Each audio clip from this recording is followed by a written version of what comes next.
Hello, I'm your host today for the WCS Coaches Preview Show. Welcome, my name is Jeremy Qualls, and with me are Brentwood Bruins High School football coach Mike Woodward and Donnie Webb from Franklin High School. How you guys doing? Good. Thank you so much for joining us. Tonight is the WCS game, TV game of the week, which is Brentwood versus Franklin at Brentwood.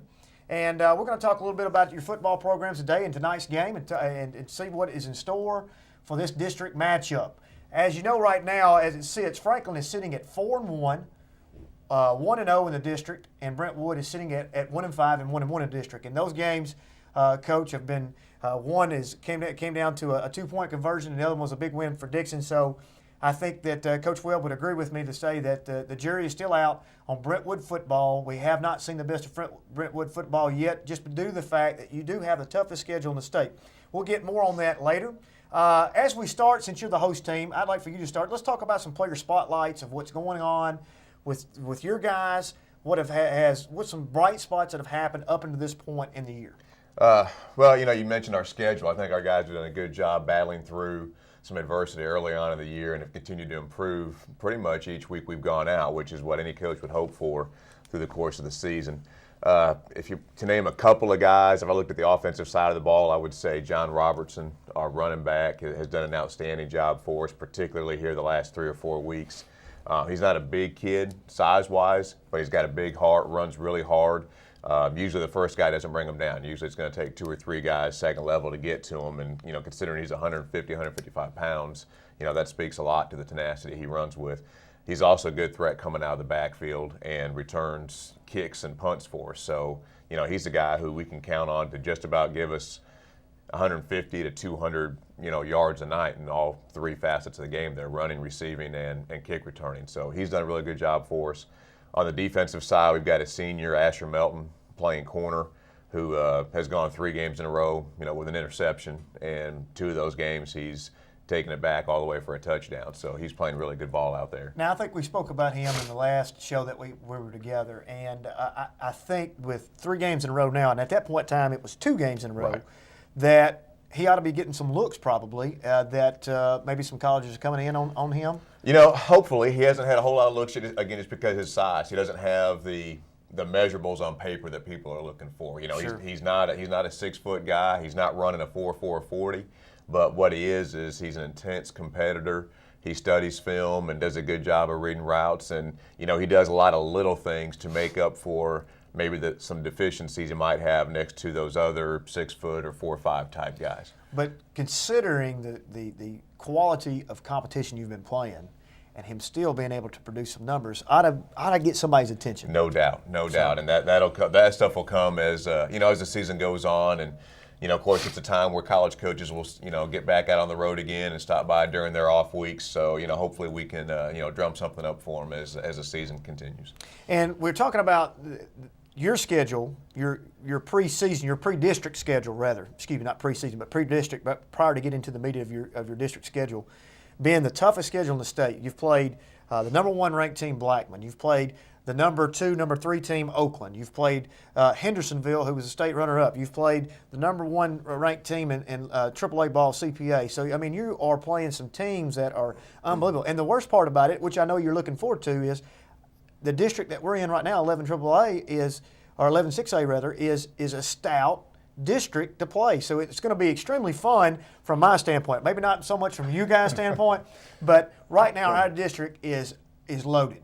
We have 5 teams right now that are top quality teams, and I can't wait to see how this plays out. I know that that gives you guys gray hairs, but for me, it's great publicity. So flipping on the other side, Franklin, Coach Webb, talk about your guys. What are we seeing right now? Please talk about Chris Lowe. He's been playing lights out. His quarterback rating is as high as Tom, probably higher than Tom Brady's after Monday night's game. But right now his quarterback rating's got to be extremely high, and I know you're pleased with the play that you've seen out of him. He has. He's played really well, and understandably so, and deservedly so. He works hard. He wants to do well. He is a quarterback that takes coaching, listens to what's going on around him, but Mike would tell you the same thing. When you got a quarterback that's been in the same system essentially for 3 years, and we ought to be doing good things at that spot, and also being talented as he is. First of all, though, what I really think is helping him is when you were talking about seniors on the offense side of the ball, the one that I was going to mention was Malik Grimes. Him getting involved in the running game more, along with Bryce Milam, it allows us to, they've either got to put people in the box, or it's what we all do on Friday night. If you are trying to be balanced, is where how many they got in the box, and him being able to run the football and make some plays, because he is the one guy we got over there that's got a little speed and can do something with it, in open field.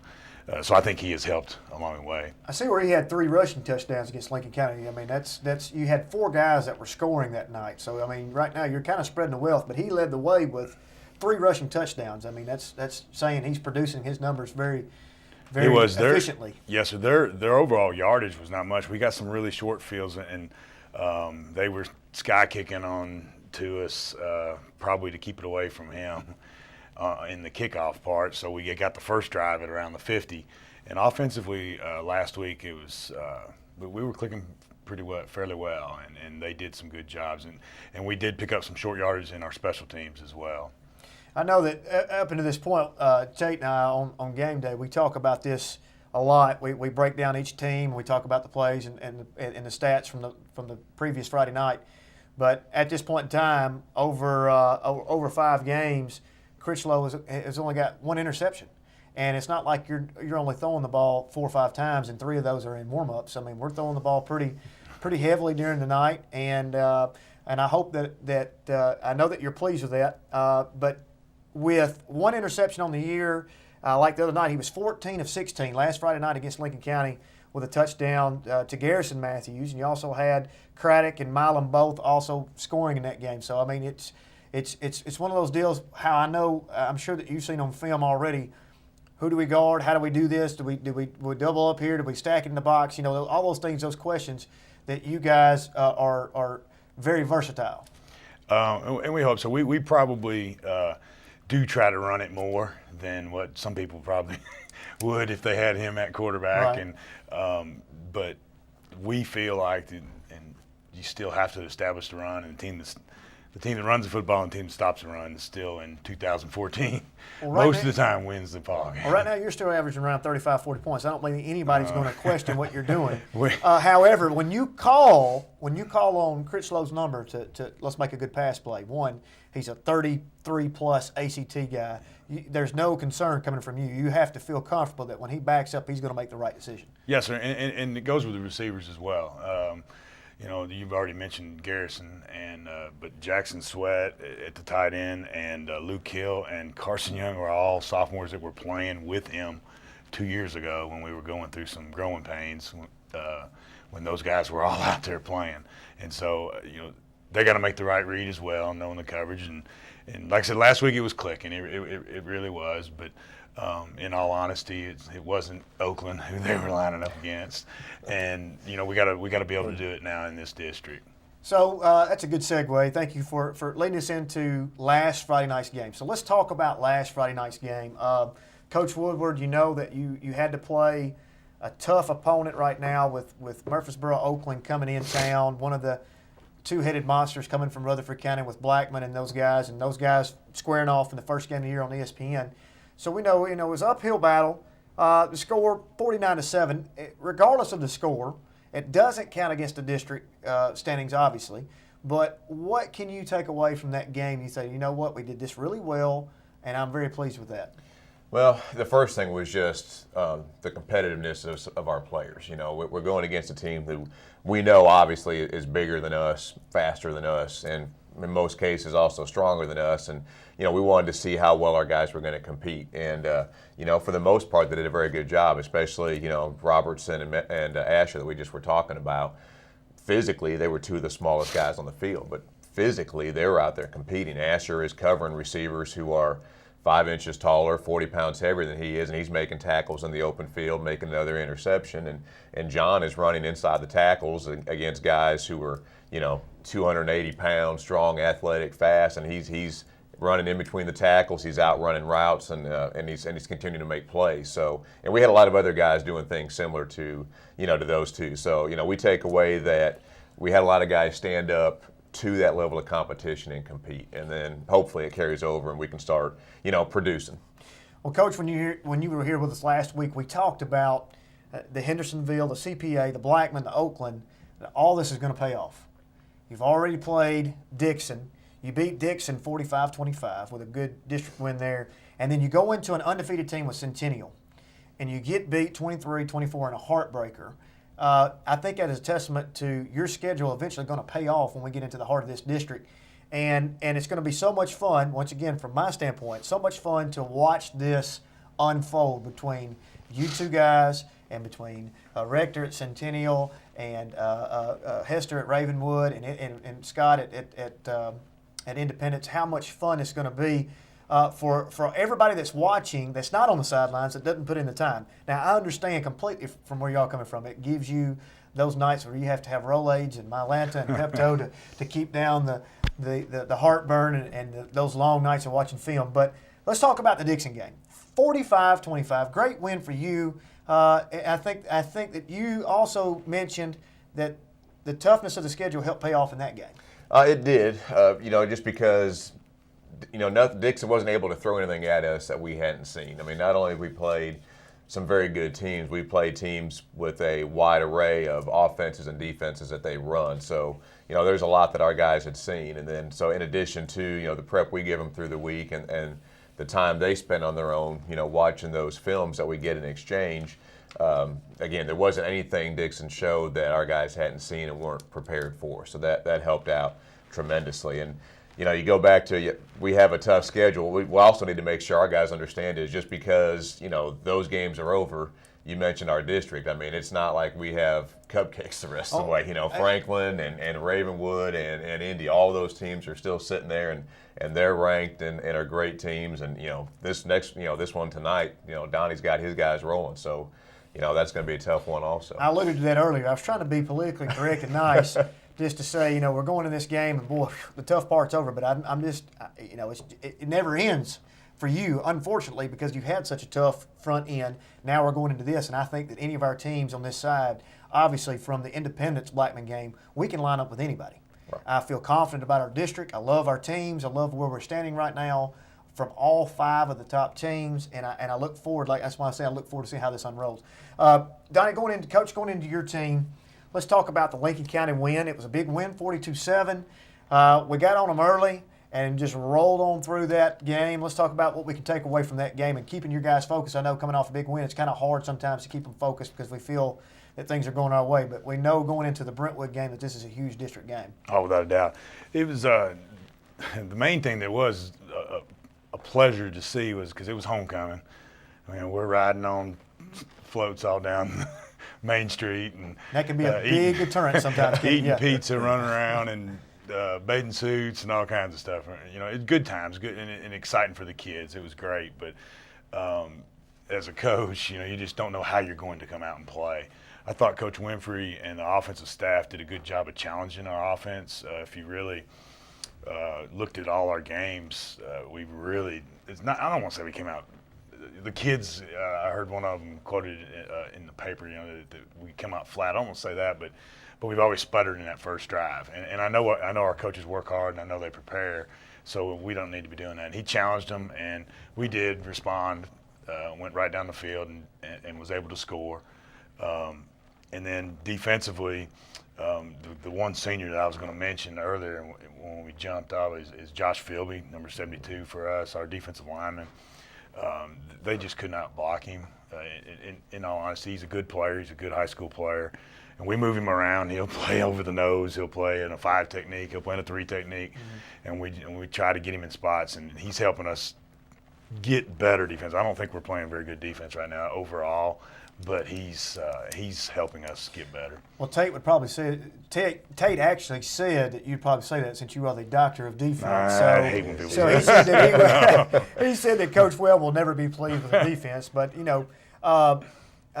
we talked about this a little bit last week as well because it's homecoming for these guys as well. That it is such an integral part of the high school process that we want to enjoy, but at the same time, as a coach, you want to pull your hair out because you don't want anybody. You want everybody to stay focused, and you never know if somebody might get hurt or eat the wrong thing or whatever happens. But once you get to that game time and everything has gone well, you can also ride that wave of emotion, and apparently you guys did that well. So when we come back, we're going to let the chess match begin between these two guys and talk about tonight's matchup. Stay with us. We'll be right back.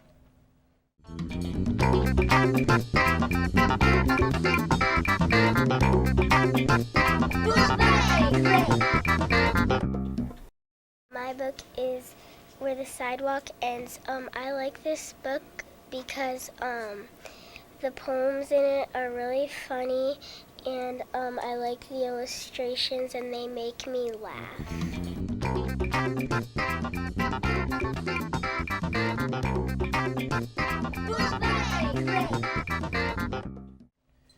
Hello and welcome back. I'm Jeremy Qualls, your host for the Coaches Preview Show. And it's time for the chess match to begin for tonight's matchup. Franklin at Brentwood. Coach Webb, let's talk about you since you are the visiting team. Let's talk about tonight offensively. If I come to the ball game tonight, what do we expect to see? Cliche right off the bat, but it is the truth of this game. I told the parents this in the email it sent out. When I came here 10 years ago, I was just an assistant. The first thing that was said was beat Brentwood. I mean, that was the first thing that was said to me. So you're telling me there's a natural rival here? It right? is. For some reason? There is. It really is. With the kids especially. Sure. The coaches in this whole district, we all really do get along. Now, we take the gloves off on Friday night, but we all have ultimately a lot of respect for each other. But with the kids, it really is a rival. And so, with that being said, I think with all of us, it's getting through that first 2 minutes, because all the emotions are going to be real high, and then it becomes now let's play football and what we've practiced all week long. Well, you're the two oldest schools. So you got Franklin, who was the oldest, Brentwood the second oldest, and I know that natural rival has been there since the 80s and all. So, but what are we going to see offensively? If you don't mind telling us here. No, I mean, we're going to do what we do, and it's we try to be multiple formation-wise.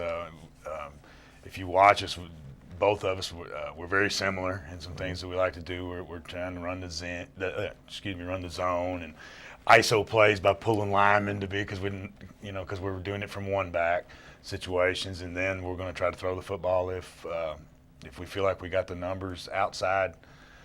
Compared to being able to run the football. And we talked about in the first segment that you guys make that dual threat just because of the fact that if it opens up the passing lanes, that your quarterback is so efficient, that I'm sure that Coach Woodward knows that y'all have had to key on that this week, talking about making sure your defensive assignments are taken care of. So offensively, let's talk about you on the offensive side of the ball. What do we expect to see, Coach? Hopefully you see, balance.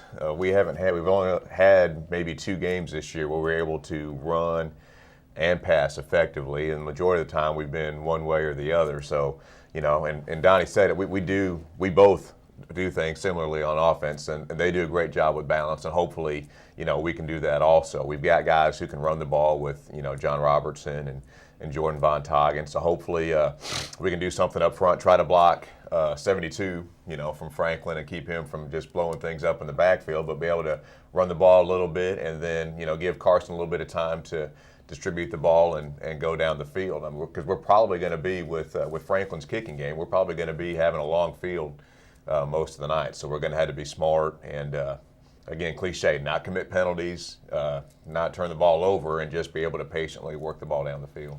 All right, so let's look at this. For those that may not know behind-the-scenes action, I think this is an interesting time for us to talk about this. Walk us through a typical week. We know we're playing Brentwood. We just came off the win. So your guys and your staff, I'm sure we've watched the tape over the weekend of both games, the game that you just won and the upcoming game. So kind of take us through a week of what's going to go on from Monday on with your guys. I know we'll go probably a full-force deal on Monday, full pass, the whole 9 yards, go through your drill work.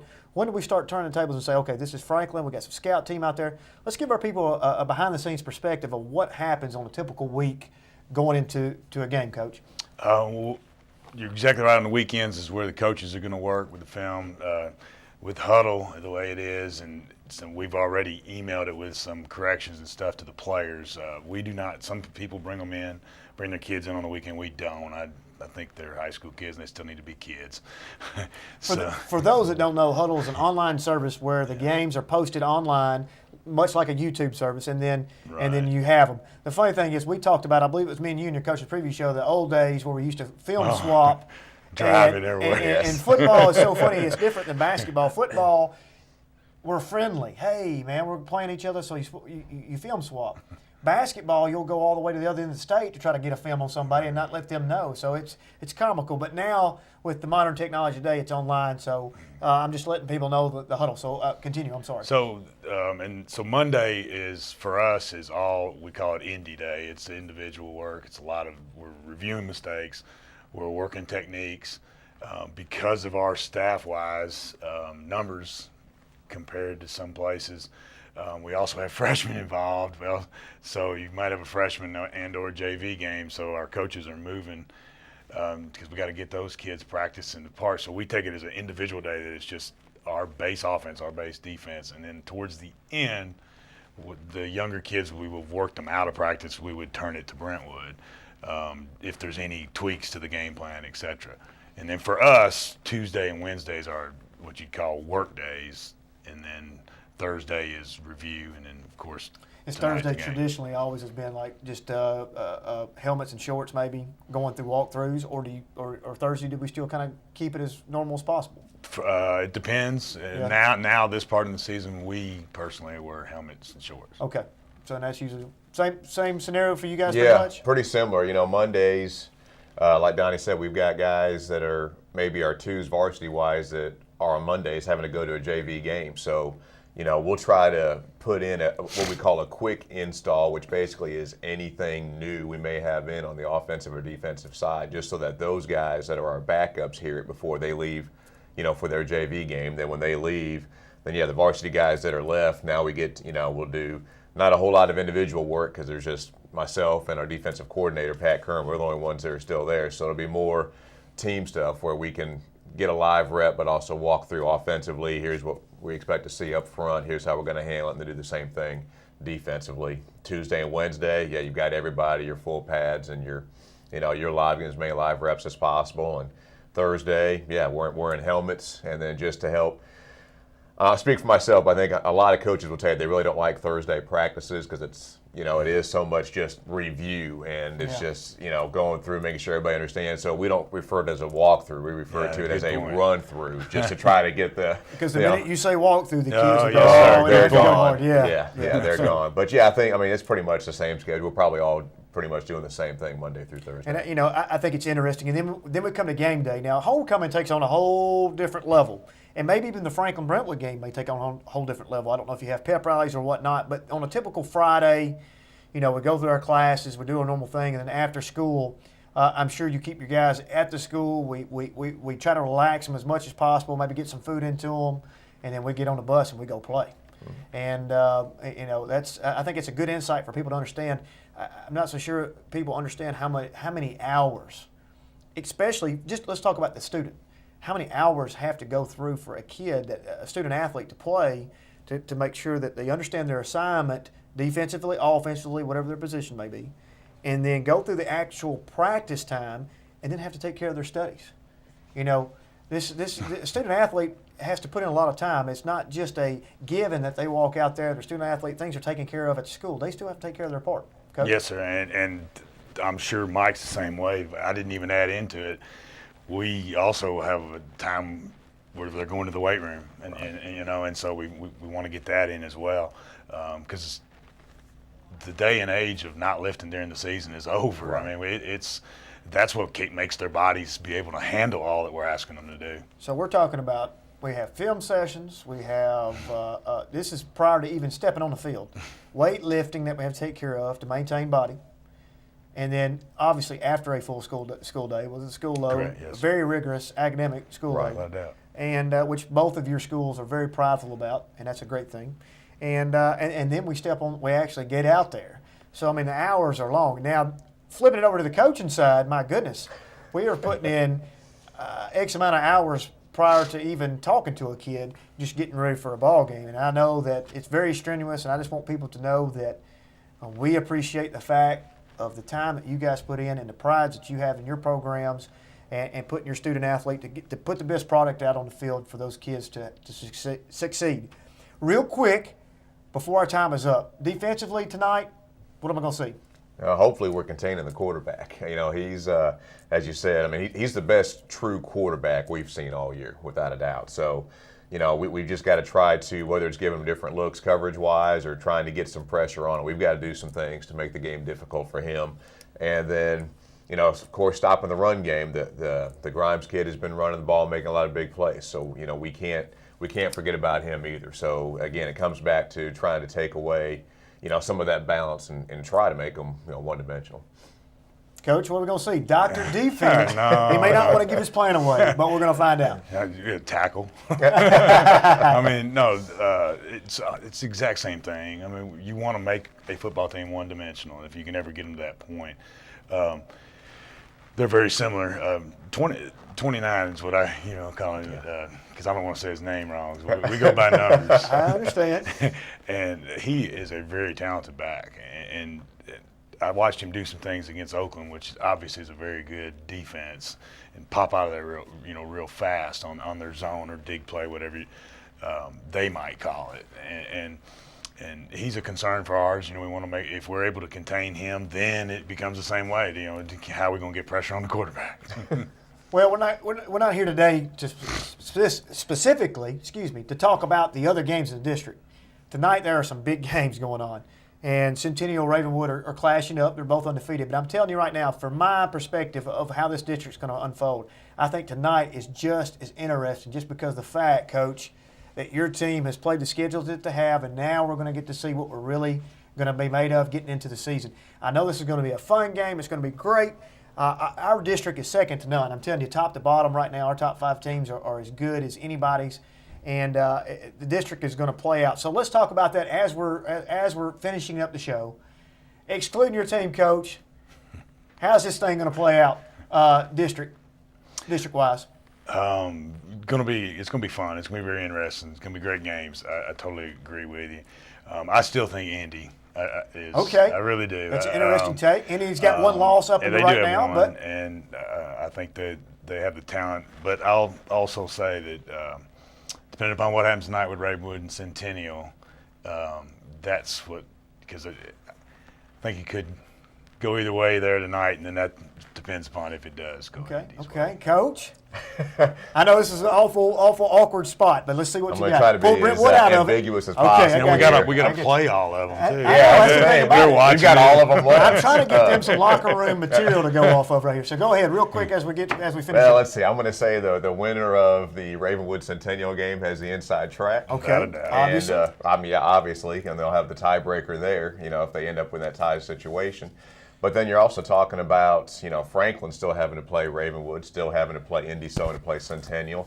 You're talking about 3 games right there that are all one bounce of the ball, to determine the outcome. So I think all 4 of those guys are going to be just, knocking it out, trying to squeak one in, and then we're hoping that, we can just hang with these guys and try to get a couple ourselves. So we're basically saying we can almost agree that we can reach in the hat and any given night we can pull out a name and it's going to be on top of it. And you couldn't script it any better.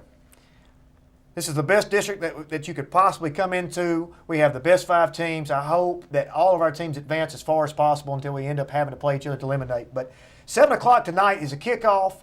Franklin is traveling to Brentwood. It is at Brentwood, so make sure you show up tonight. Always remember, stay nice, Williamson. We'll see you next time.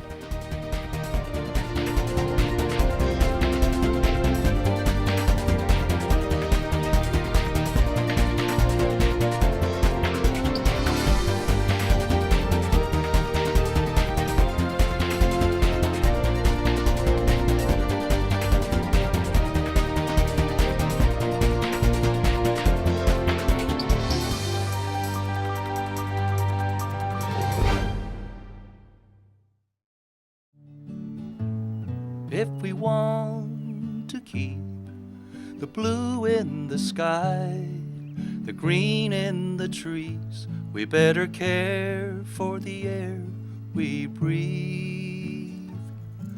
That it would truly be a breath of fresh air when we all can see forever through the air we breathe.